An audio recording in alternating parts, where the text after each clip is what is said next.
అందరికీ హాయ్ అండి. ఈరోజైతే నేను సింపుల్గా అండ్ టేస్టీగా ఈజీగా ఉండే చికెన్ ఫ్రై చూపిస్తున్నా.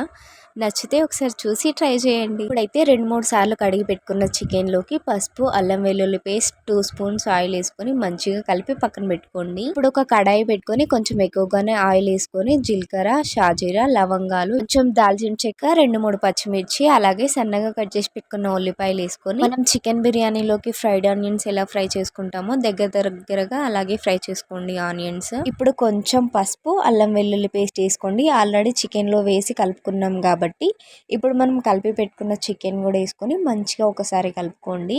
చికెన్ లోంచి ఒక 70% వాటర్ ఇంకిపోయిన తర్వాత ఇప్పుడు టేస్ట్ కి సరిపోయేంత కారం, ఉప్పు వేసుకొని ఒకసారి బాగా కలుపుకోండి. ఇప్పుడు మనం కడాయి కన్నా కొంచెం పెద్ద ప్లేట్ తీసుకొని దీని మీద ప్లేట్ పెట్టుకొని కొన్ని వాటర్ వేసుకొని ఒక 5 to 6 minutes బాగా మగ్గించుకోండి. ఇలా మంచిగా మగ్గిపోతుంది చికెన్ ఫ్రై, అస్సలు అడుగంటదు, టేస్ట్ కూడా చాలా బాగుంటుంది. ఇప్పుడు ఇందులోకి ధనియాల పొడి, చికెన్ మసాలా, గరం మసాలా, లాస్ట్ లో కొంచెం కొత్తిమీర వేసుకొని ట్రై చేయండి. ఒక్కసారి టేస్ట్ అదిరిపోతుంది. ఇలా ట్రై